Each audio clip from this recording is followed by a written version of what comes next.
Welcome to NASPA Tonight. I'm your host, Josh Greenway. This is a show where we talk about all things Scrabble. We've got an exciting show tonight. We're going to be talking about the NASPA YouTube page. We're going to talk about headlines from the last 2 weeks since I was off last week. And to do that, we're also going to be talking about live commentary for games. So in order to do that, I'm going to be joined by a very special guest, the one, the only, I like to affectionately call him Josh Jr., but here we go, Josh Sokol. Josh, how are you? Hey, I'm so great. What's up, Josh? Now, I don't know if I've ever told you this, but I think you're my favorite vegetarian. Oh. Yeah. Oh, this is an honor. Yeah, Amazing. so here's what I learned recently is that you grew up vegetarian, but I was interested in sort of how that was and why you continue to be a vegetarian. Well, okay. So people have moral views and political views and stuff, and they're always like, oh, well, I had these views when I was a child, but as I was older, I thought about them rationally and they make a lot of sense. So I decided to stay with them, Right. So that's kind of how I feel about vegetarianism. There are extremely good moral reasons to be a vegetarian, environmental, just like animal welfare, ethical. Yeah, absolutely. But honestly, to be perfectly honest, I'm just a creature of habit. And because of this, I think I just never really ate meat. I mean, I'm sure it tastes delicious, but I remain steadfast in my ethical and moral superiority. I see. But they sound like byproducts to the way you grew up and have it. Is that animal true? Byproducts? No, the lack of animal byproducts. Yeah. My parents brought me up very strong vegetarian views, nice. And I agree with them for the most part. For sure. Well, I think that's amazing, and I think you're certainly testament that you can grow up big and strong, or certainly tall, even if even if you don't have meat in your diet. So the reason I bring that up is we've had you on the show, 4 or 5 times, something like that. And I don't know that we've touched on that particular background. So I find it interesting. I hope the audience does think, too. When we were taste testing all those charcuteries, it would have come up, or I don't know. Very, very odd, right? That's right. So, okay, we have some headlines that I want to go over here. So let's get right into them. People are going to see some images on the full screen, but they'll still be able to hear us. Okay, Josh? So number one, this past week, 3 days ago, it was National Scrabble Day. Did you do anything for National Scrabble Day? 3 days ago, eh? Yeah. So that would have been on the weekend. Did you play any Scrabble this weekend? No, I probably just did Aerolith. There you go. That sounds like all I've done. Yeah, I mean, it's interesting. Lots of Scrabble players don't even every year National Scrabble Day happens and people are like, "What?" I know.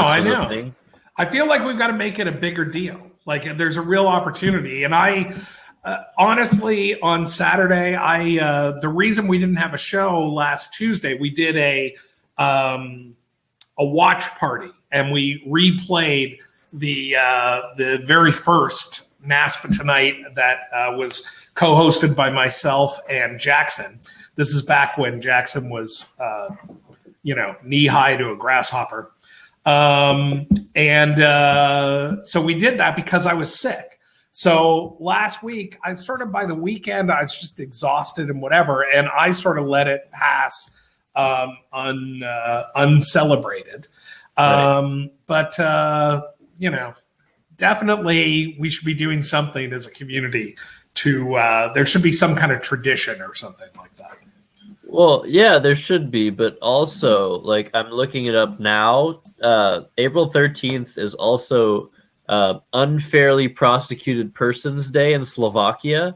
Okay. So I think we should do something for that as well. So like a combo. It seems equally important, if not more important, to like speak of unfairly prosecuted persons in Slovakia, right? Mm-hmm. But no, yeah. To your idea, I think maybe a tournament could be held next year. Yes, that would be a good idea. Now, there were lots of tournaments this weekend, but I actually want to go back to the previous weekend because there was another big Scrabble event that happened that you took part in. And speaking of pomp and circumstance and celebrating and marking the day, Cesar and Mina got married. Look at that. I was like, what is he talking about? I haven't played Scrabble in a tournament so long. Yes. Look at how great that picture is of you, first of all. Now, of course, of me and Betsy, let's not forget. That's true. You both look fantastic. And of course, the bride and groom look fantastic as well. And we don't want to miss out that the cake showed the two playing Scrabble. So just a big shout out. You don't actually have an aerial view of it, but there's literally a Scrabble board with like lifelong love or something written on it. It's the cutest thing. I totally missed them cutting the cake. I was so annoyed. Like, I think I was outside or something, and they went to cut the cake, and I just never even saw that. I just saw like photos of it afterwards. But so this was an amazing happening. Can you give us a little bit of a flavor for what the event was like? I'm going to be straightforward here. I was extremely jealous that I wasn't there. It seems like it would have been a wonderful occasion. But that's life. Not everybody can go to every event. Something I've learned being having been at one of like many Scrabble weddings and finally having been invited to one, is that you can't be invited to all Scrabble weddings. It's just like you got to pick your battles, and like the bride and groom have to pick their battles, or the bride and bride, or groom and groom, however you want to put it. And like you'll have your time, I think, Josh. I believe in you. Well, thank you. I did ask Cesar if they were giving out any Scrabble media credentials, but he said they weren't. They hadn't thought of that. So can you give us a little bit of flavor? You certainly look, I mean, this picture of you, I think, is fantastic. Yeah, and you look very happy. Tell us about your experience. I pale in comparison to like 10-day-old me. Like, I'm looking at myself right now on the camera. I don't know. Why do I even get up in the morning? Yeah, it was great. It was non-religious. It was a lot of fun. There was no drama whatsoever. They both said yes. There was good food. There are great people. There were like maybe 40% of people that were there were Scrabble people, maybe a bit less. And I got to see the best part is you got to see everybody. Like some people that don't play in tournaments anymore, like that you only see once a year. If you go to the West Coast, for example, like you get to see Doug Brockmeyer, and just like all these people were just, oh my God, love to see everybody. That was the best part. And obviously what an occasion, such a beautiful, emotional, moving event. Like I miss it already. That's awesome, and obviously both Cesar and Mina are awesome people, and even though I wasn't there, certainly I was super happy to be watching everybody celebrate that on Facebook that day and posting pictures and all that kind of stuff, and just. Anyway, love those two, and glad to hear that it was a fantastic event. Yeah, beautiful. All right. Okay, let's talk about some tournaments that happened this past weekend. So one that happened here in Canada, I don't know that you've ever been to this tournament. I certainly haven't. And that's in Winnipeg. George Macaulay wins Winnipeg. What is that picture of him? Oh my well, God. we'll talk about that. So he won the event for a 5th time in his last 5 tries. He dominates that tournament. 2014, 15, 16, 17, and 19. I don't know why he wasn't there last year. I wasn't able to reach him, but that's a picture from his Facebook page. And I read in some coverage that he's a retired miner. So I think that's where that picture comes from. He also runs the Saskatoon Scrabble Club. And for those that don't know, Winnipeg is sort of in the kind of the middle of Canada, sort of. Middle, little bit of right to the middle. But it's an area that doesn't have a ton of Scrabble representation, but certainly Winnipeg and I think Saskatoon both run tournaments. And I have not made the pilgrimage out there. Hell, I haven't even made it to sort of Western Canada yet. But that's something I want to do as well. How about you? How far west have you made it for a tournament? I played in Vancouver a couple years ago. That was awesome. I've never been to the prairies. I've never been to like the Midwest of Canada to play Scrabble. It sounds like a lot of fun. I just you don't really get out there much. It's definitely on my bucket list. I've been to Winnipeg once. I've been across Canada once, and that's it. And then I've been to Vancouver a few times. But Winnipeg, great little city. There's some French, like George Macaulay. He's francophone, one of the few francophones you'll find in that part of Canada. And it's just, I love his accent. I love speaking to him. And congrats on his win. Like that's really impressive. Like no matter how, I don't know, there might not be that many great players that get out there, but like that's ridiculously impressive. Well, like, and that kudos. Yeah, absolutely, no question. It's one thing to be higher rated than the field. It's another thing to execute. But at the same time, some people would sort of expect that kind of performance. So that sort of regionalism, I mean, I don't know how you feel about that, because often you're the highest rated player in different fields, and it doesn't always end up a win because you've got opponents that are much closer in skill than you do. Do you have any jealousy of sort of that kind of regional dominance or spread in ratings? No, because like I like low key dominate everybody at club.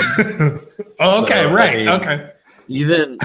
Even though there are two like fantastic opponents that I have in Montreal club, I'm far and away like highest rated. I'm still over 100 points higher rated than Jason Lee at club. So I figure that like I sort of still have a grasp on that very small region of the earth that I play in. So until I lose that, I won't have any jealousy. I thought you were going to say I low key dominate all my opponents mentally. That's what I thought you were going to say.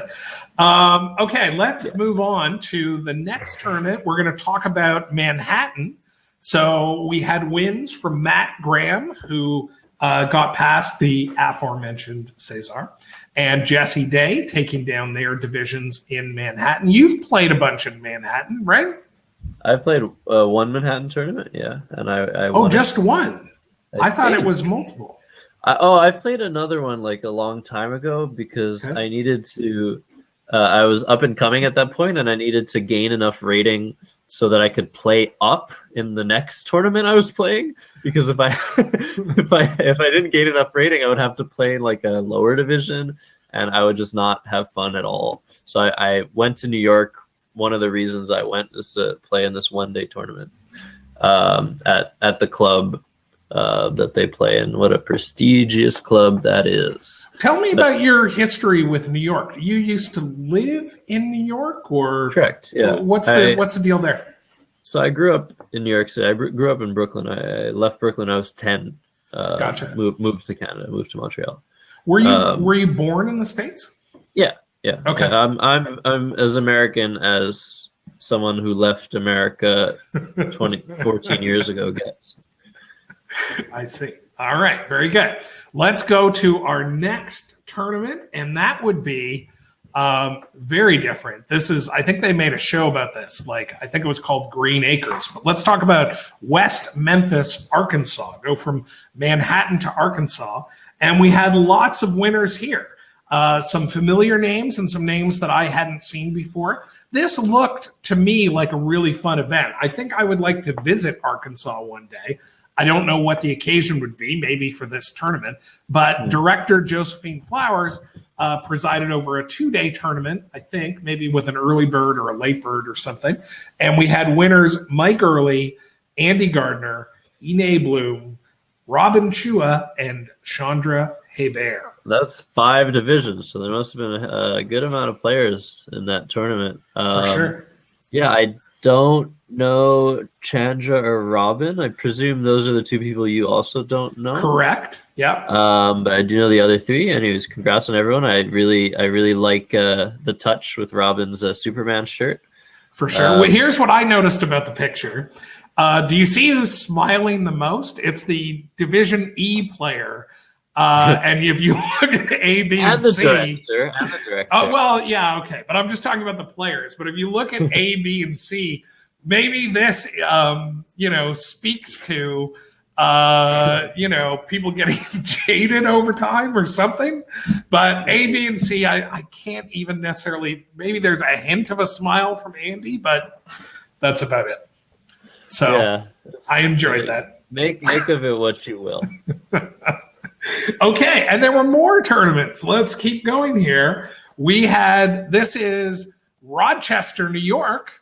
We had my hometown boy, Max Panich, and everyone's hometown boy, Winter, picking up NWL and CSW wins in Rochester. This looked like a very nice tournament as well. Yeah. I don't know if there's much to say. Mention, I think, Max won the tournament, but who came second? Let me see. Max won in NWL, but I want to check this here. Rochester. Okay, Trevor came second, so that's like super. That's impressive. true. And for a while, Marcelo was up there as well. Marcelo, absolutely. No, I haven't spoken with Trevor yet. Trevor Seeley is a guy from a lot of people in Scrabble know who Trevor is. If you know who Trevor is, give him a shout out in the comments. But Trevor and I tend to travel a lot and we'll room together at certain tournaments. So I haven't called him yet to say, hey, congratulations on second place, and where was my phone call? Those are going to be the 2 key talking points when I get him on the phone. So that I think sounds about right. Yeah, so I think it's interesting you bring them up. Okay, and we had 2 more tournaments.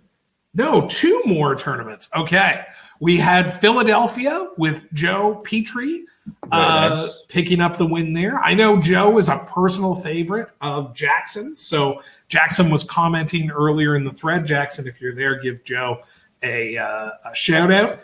So he picks up the win there, and then we had 1 more, which was Danbury. This was Danbury, Illinois.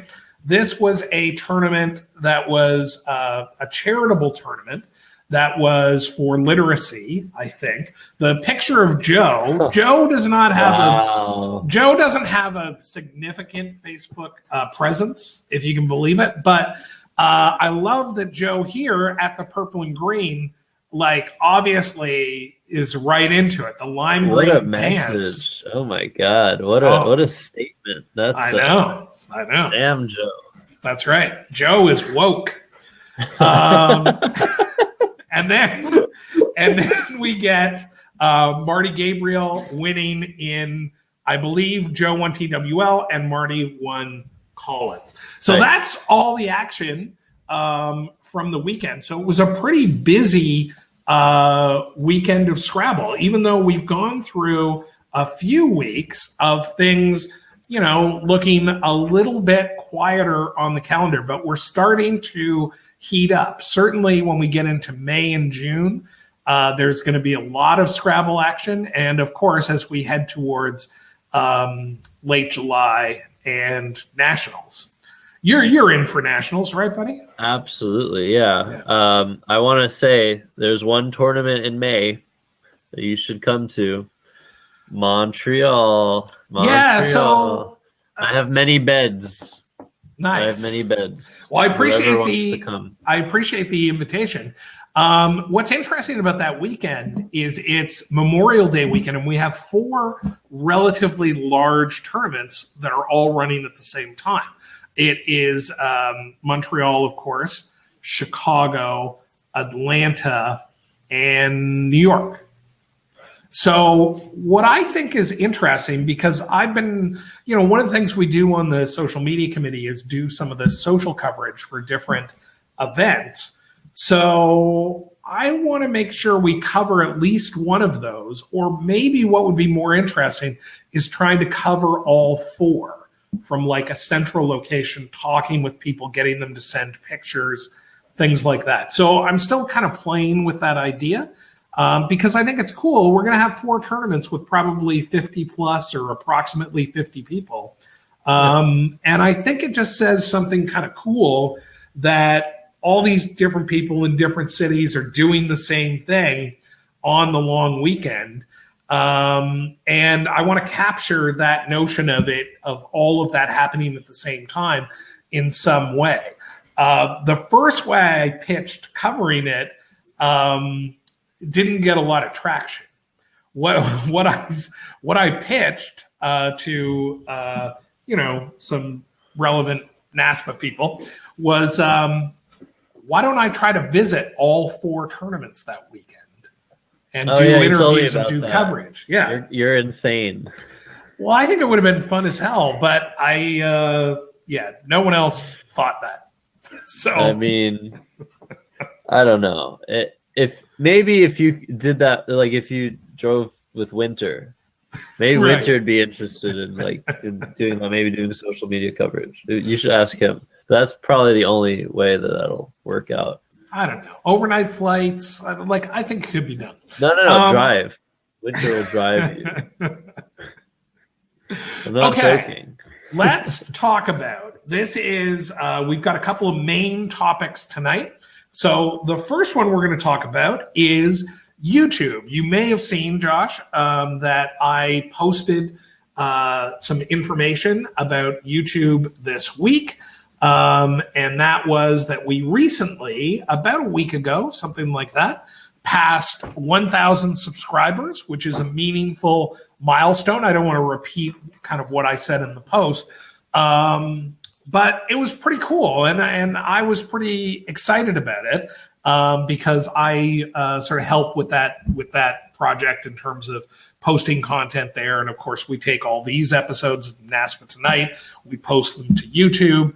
And stuff like that. So that's why I wanted to talk about it tonight. Yeah, I'm very happy that this happened. When you first talked to me about starting the channel, I was like, I told you that if you wanted to get a certain amount of viewing hours, that I would just watch videos on mute, multiple times a day, just for us to get there, because that's like a really important milestone when you can start monetizing the videos. But that wasn't necessary, and I'm very glad that I didn't have to bother myself ever so slightly. So no, this is awesome. 1,000 subscribers, 10,000 is just 9,000 away. 1 million right. is just 1 million away. So we'll see. It's been interesting, and certainly there are a couple of things that have helped us. One, YouTube is a really interesting platform when there is content that people engage with and watch for a long time. YouTube will promote that content. So when we look back at the 2018 North American Scrabble Championship, we of course had the super exciting final game between Joel and Nigel.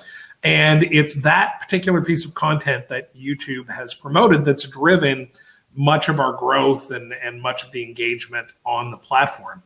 And that's kind of what I wanted to look at tonight and just sort of walk through these numbers because I think they're interesting. I don't want to get overly technical, but I think it's kind of fun to look at. Just don't look at the comments, okay? Just don't look at the comments. Most of the comments are fun. This gives us a look at sort of the activity. This particular chart is about watch time. We've had over 5 million minutes consumed, which is a lot of time. I guess divide that by 60. I don't know what you get for number of watch hours. But when you see these sort of blue spikes on this chart, what's happening there is YouTube is recommending our video to other people who they think might be interested. So people who have watched, different kinds of competitive events, maybe people who've watched that great YouTube video that the New Yorker made about Scrabblers.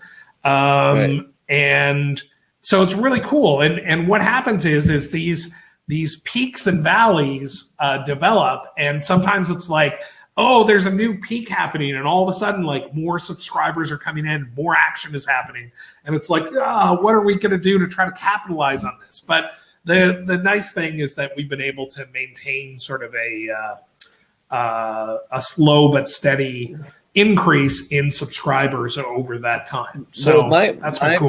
My main curiosity, my main question is, does YouTube have a record of how many minutes you spent looking at all this data and like closely looking at these peaks and be like, oh my God, one more subscriber. Oh my God. That's what I'm. Well, probably the number of minutes correlates with the way this chart works. That's what I would say, because you definitely notice the activity when there's a peak. Okay, the next chart that we shared was this. These are the top videos. So like I said, that 2018 Scrabble Championship, 10 out of 10, basically meaning the 10th game in the series. We live broadcast 10 games at Nationals. Has driven a ton of our activities. So this chart is ranked by views, and you can see of the over 425,000 views that we have on the channel, 331,000 of them are of that game. But the good thing is that they provide some different kind of reference numbers, like where videos get their traffic from. So people watch this video and then they watch more videos, and that's why we're seeing sort of impressions. 1 through 10. If I'm not mistaken, impressions are when the video is recommended to somebody. Correct. And that you can see that around how many people have. What is that? That's like 3% of people or something have clicked on it, which is actually not bad. Like, usually you think you see a Scrabble video, like, oh, this seems like the most boring crap I'd ever watch. But lots of people have clicked it, and here we are. That's right. And you can see those click-through rates on the other videos being higher. That's because people are being drawn into that main video, and then they're being presented with these other videos. That's why the click-through is higher on that versus the one that's been shown to almost 10, or shown not to 10 million people, but has been shown 10 million times to who knows how many people. Yeah. But yeah, that's what that chart represents. I think it's when people are browsing through, like, I think the most common one was when people were watching the Tetris Championship. I think they got recommended. This was recommended to them, but yeah, it's very interesting. What else have you got? Shout out, by the way, to Joey DeKay, who just subscribed. So add another subscriber there. And by the way, if you have a Gmail account, consider subscribing. Okay, here's the next chart. This shows what the age demographics are. So here, I'm not super surprised by these numbers. About 74% of our viewership is made up of 18 to 34. With, as we sort of move up the demographics, that number dropping. But what I think also is interesting is looking at the average view duration as you go up the numbers. So if you're Yeah. 13 to 17, you might stick with a video 8 minutes.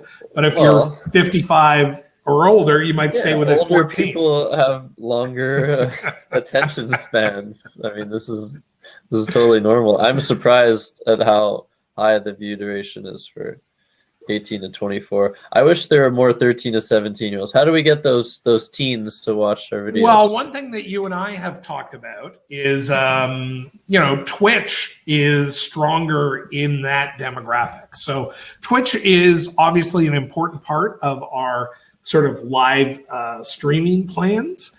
Like that's where we stream nationals all the time. Right. But creating more regular Twitch content, which I know is something that I've talked with you about, I've talked with Jackson about, I've talked with Kenji about. It's in the works. Yeah, so those projects are gonna come online for sure. And the more exposure we can get onto these different platforms, the better. Okay, let's look at the next chart because this one is really so many charts, Josh. I know. Oh But this one is really kind of crazy. So this shows the gender Why? breakdown. Why did you? Oh my gosh. Well, listen, this is something. Okay. These are facts. Is that the videos are overwhelmingly being watched by male viewers. Overwhelming. I wouldn't call it 93% overwhelming. So I don't know. Use a bigger word. I don't know why this is exactly, and it's something that I think we should aim to. Try to balance out to some degree going forward. But I'm not exactly sure how we do that. So I'm certainly open to those kind of suggestions. And anybody out there who is interested in this type of work, in creating Scrabble content, in working on projects, stuff like that, please reach out because there's lots of work to be done and it's fun to do and interesting. Okay, let's move to the next chart. We've got 3 more charts.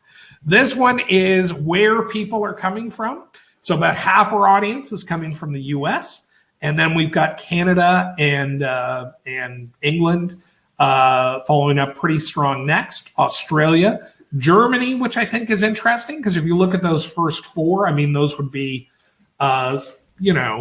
those are somewhat Scrabble powerhouses. Well, but okay, they're go ahead. English-speaking nations. Well, that's true. That would be the main factor, I would think.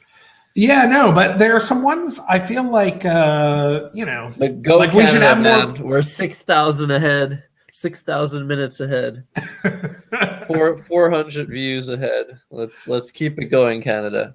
Well, anyway, there are some that are interesting here, like Philippines or Netherlands, Sweden, Indonesia, even. Like these are places where I don't typically ascribe like a strong Scrabble scene.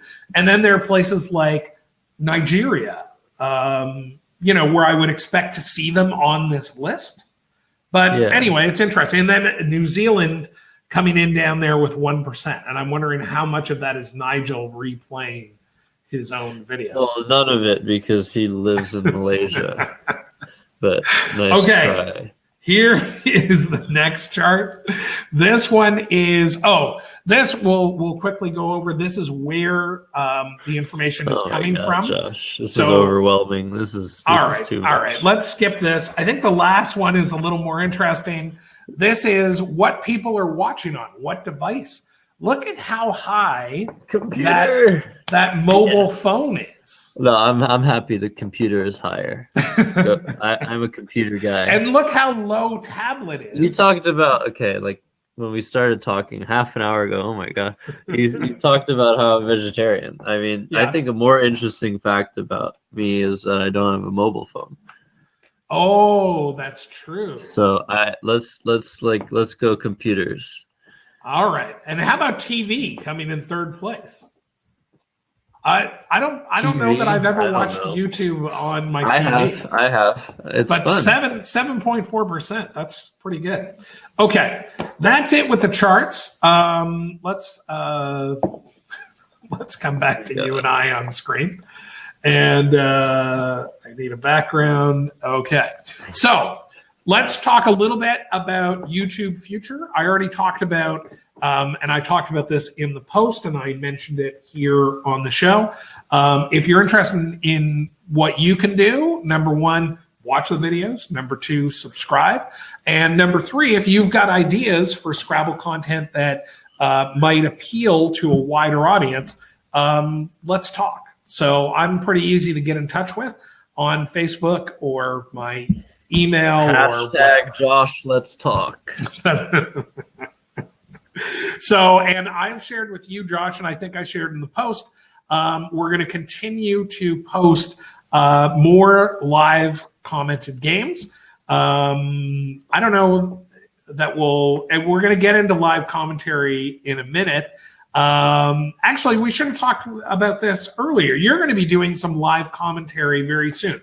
Let's wrap up YouTube. So we're going to be doing more live commentary, certainly more player profiles. I've got a whole bank of player interviews nice. that I haven't posted to YouTube yet.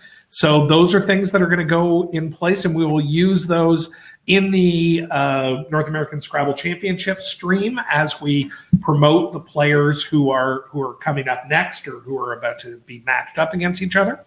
And then we're going to try to create some videos that we think might have sort of a wider audience. So along the lines of, there are a lot of sort of how to play Scrabble, how to beat your friends at Scrabble, how to master Scrabble, stuff like that. There's a lot of content out there on YouTube by other publishers, Kenji being one of them, that really does well. So I think we're going to move in that direction and kind of see what we're able to create there.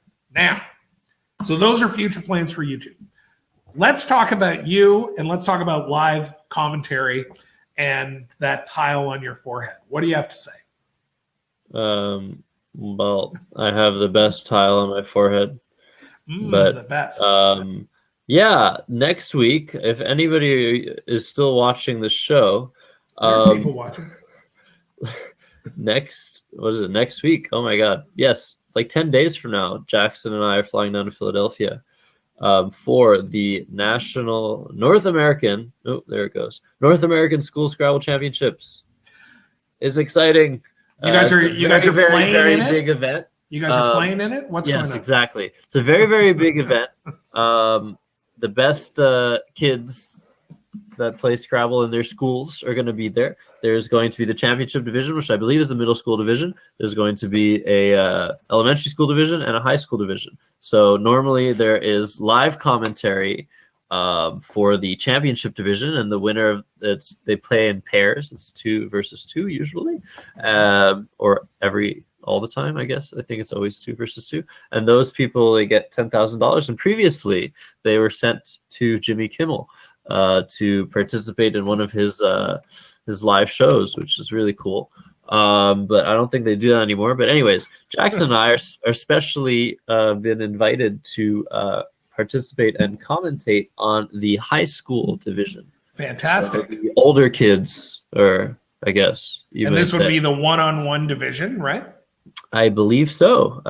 Still working out the kinks and the details. But I'm not worried. Jackson and I are very adaptable and sporadic people when we need to be. So when we get those details, we'll go ahead first and figure out what the best way to approach this commentary is. It's going to be so much fun. Well, that's what I wanted to ask you about, is how do you approach a high school game, a high school championship game, I should say, preparing for that level of play, as opposed to, say, if someone was commenting on, the North American Scrabble Championships. Yeah, it's a lot different because these are embryonic human beings, like they haven't seen the world like we have, Josh. So the level of play is a bit lower, but it doesn't mean the excitement is lower, because it just adds to the commentary to be like, to have to try and figure out, because if I'm commentating over like an expert game, I have a pretty good idea of what the experts are thinking, what they're trying to do, what plays they're probably going to make if they see them. But yeah, this is going to be a lot of like what is he thinking, or what is she thinking? What sort of play are they going to make? Because I don't think I'm going to be able to really readily predict. I don't know. I'm very good at predicting plays as far as commentators go, but I think it's going to be a lot of fun to just see what's being played, figure out what the logic is, if any, behind the plays. Because some of those players, they just play ridiculously quickly, you know. Right. I think we'll be seeing that more in the younger divisions. Those young kids are just, their minds just run at the speed of light, you know. So yeah, it's gonna be a lot of interesting stuff, because the high school players, they're like in between that school Scrabble level where you're just playing Scrabble, having so much fun. You're trying to find like cool words, and you usually end up on a staircase board where just like words are just, you know, like, I wish you had this picture. It's one of the hilarious picture of a school Scrabble board that's literally just like 2-letter words, like diagonally, like up and down the whole board, 2- and 3-letter words. That's a lot of what you see. And I mean, it's pretty aesthetically pleasing. But in the high school division, there's some players that are getting to the point, like they're also tournament players, and they really understand the game at a deeper level. And even some of the middle school players, I'm thinking of Noah Slatkoff, he's doing very, very well. I think he's the favorite to win. Yeah, and in your guys' division, I mean, I imagine it's got to be Noah Kalis, right? Is the favorite. Yeah, maybe. I don't know. Noah, he's got to earn my respect. You know, he's another tall, skinny dude. That's true. It's not the easiest thing to be in this world. So well, actually, it probably is. But if tell me about it. So if someone wanted to watch these streams, do you know where they're going to be able to watch it? Yeah, it's going to be on some sort of. I think it's going to be on Twitch. There's already a live commentary link on the Hasbro website, so maybe it's probably might be live. It might just be live from the Hasbro website.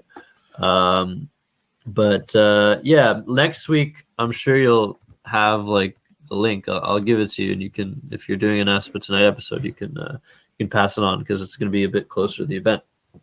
For sure. And I'll definitely post it on social media. Have as many people as possible trying to watch us. It's going to be a lot of fun, man. This is going to be great. Yeah, no, I'm looking forward to hearing how it goes.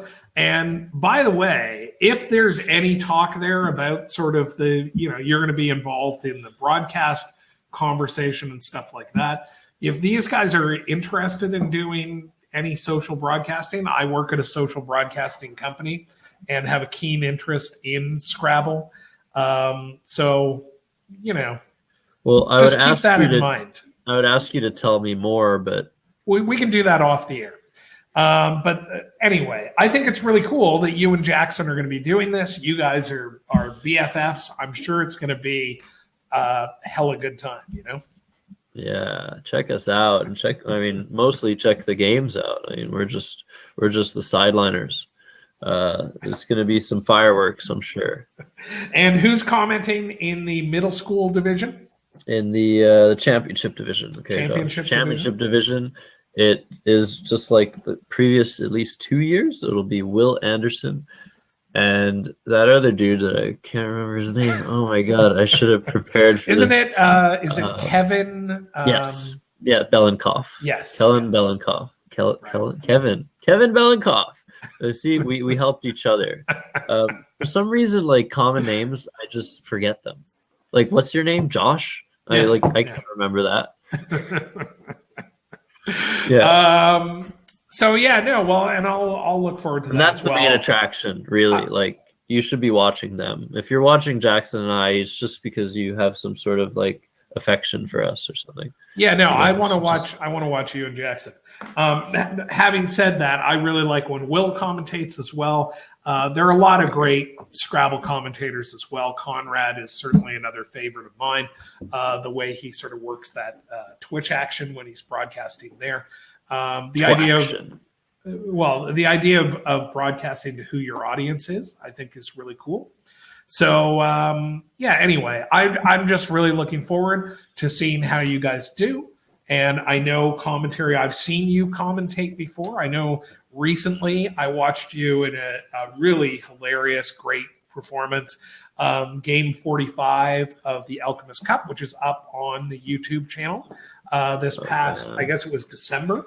That was so much fun. You called in from home and you were great. I really enjoyed that broadcast. Do you want to talk about it, why you enjoyed it so much?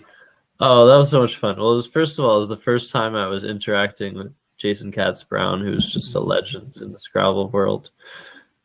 He was a top player. Then he worked for Airbnb, worked for Google. He worked for just so much fun to talk to. He's such a positive and like soft guy, you know. And yeah, it was just a lot of fun to just like talk to people from my home. They're watching a tournament that's in like, oh my God, Penang, right? Like it's just really, really fun. And the game was just hilarious. It was just like the game was just ridiculous. So that always helps. And yeah, the commentary is a lot of fun. I urge people, if there isn't that much Scrabble commentary out there. I mean, if you want to watch hours and hours of the same person, you can watch Nationals commentary. But yeah, I mean, unless you really, really, really want to, I'd recommend like branching out, like watching maybe some chess commentary, maybe some poker commentary. I know I do a lot of that, and it helps me to get a feel for what Scrabble commentary should look like.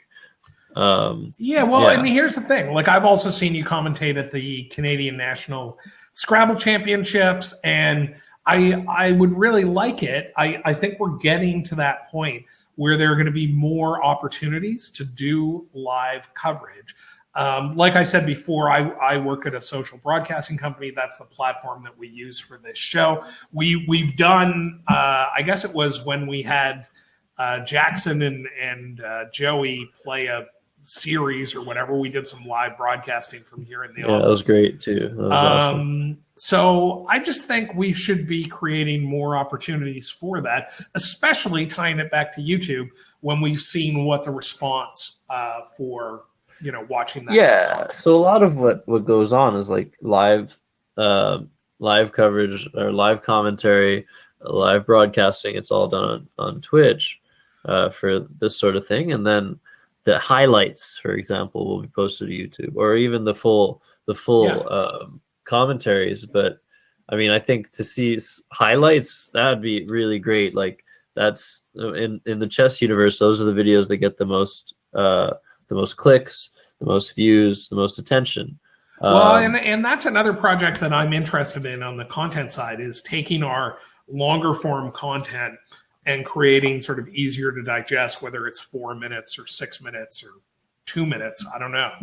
But having those things now, in those cases, they would probably need to be sort of re-commentated or repackaged, certainly. Well, I don't know, maybe not, but it's really the point is, like, most people aren't going to want to watch like hours and hours and hours and hours of Scrabble live commentary. I know I wouldn't. So it's really the point is to make certain like videos for people to get sort of into it. And maybe if they're in the mood, they'll watch like a full commentary video, and then there'll be the hardcore fans that just love watching it. And there should be a realm for all of the sorts of viewers that one would want to have, basically. Absolutely. So I think that's been a really productive conversation. I always enjoy talking about Scrabble content with you, and I look forward to all sorts of collaborations and just different opportunities in the future. And I certainly wish you luck next week. You said it was in Philadelphia, right? Correct. That's cool. Down in Philly. I don't think I've ever been to Philly. I have never been to Philly, so that's going to be sweet. Bassett Bouchard invited me to Philly many, many, many times. I'm sorry, Conrad, that I'm only getting there when you no longer go to school there. And yeah, another thing, like this summer for nationals, we're trying to host this, like, we're trying to do this tournament in Vegas before nationals, maybe like match play tournament. And my idea is, if there's an odd number of people, maybe there would be just 3 people. Maybe it's just gonna be me, Jackson, and Kenji there playing the tournament, like the match play tournament. And I feel like one of us should live commentate and stream the other two somehow. No, that'd be cool. So I'll be talking to you about that as well. Going for forward. sure. Anyways. Okay, very good. So let's, here's what we're going to do. We're going to wrap up the show really quickly with a shout out to happy birthdays, as we always do, my favorite part of the show. So here's the deal. I didn't sort of put the list together. So I have Facebook up here. And so I'm going to try to do this on the fly. The last time we did a broadcast, because we were off the previous week, was April the 2nd. And we're now looking forward to birthdays. So it would be everything from April the 9th on. Sorry for that. I'm just sort of working my way through that. So here we go. Happy birthdays to Maddie Kamen, to Ryan Burgess, to Oklahoma Adadamola. Wow, that is maybe, I don't know. Do you even know your friends? Like, these are my Facebook friends, but some of them come via, kind of far-flung Scrabble places. Are these people that have already had their birthdays? Because we were going to change it. Yes, these are people. I know we have changed it. I'm catching up. So we also have Adrian Tay, AJ Kishmore. Then we have Jerry Gallo. We have Carol Tilson. It's her birthday today. And then coming up this week, we've got Lori Cohen, who's been on the show before. We've got Adawale, Joaquin, I guess, or Joaquin, coming up tomorrow. We have Sarah Waits from down in the New Orleans area. Megan McMahon, one of my favorites. Jack Peters, who's been on the show. We've got Christina Lemoyne coming up on Friday. We have Muhammad Mustafa from another Scrabble playing nation. We've got Gabriel Gauthier, coming up on Friday. Yeah. Absolutely. Ryan Fisher, Nick Jordan, the indomitable Kieran O'Connor, who's never been on the show, by the way. Sylvia Polson, local for you, coming up on Sunday. Rebecca Sobel, Lindsay Dimmick, Melvin Dalligan, I think he's a Scrabble player. And and that's it. The next person is on a Scrabble is on a Tuesday, so we'll start the next time there.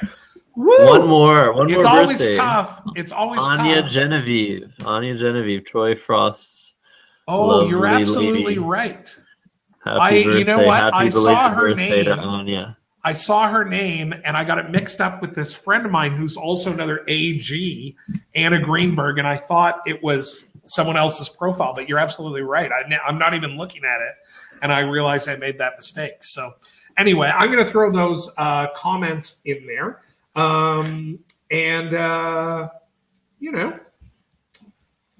Let's see. There we go. Stephen Alexander just threw a comment into Facebook that is interesting. Talking about Scrabble coverage, mostly about Scrabble coverage, is okay for a change, but probably shouldn't happen that often. So anyway, regardless of what people think, I think this has been an interesting conversation. I want to thank my guest, Josh Sokol, for joining me for this almost hour. And thanks to everybody for watching. We'll be back next week with an all-new hour of Scrabble that is probably not going to be about Scrabble coverage. All right, Stephen?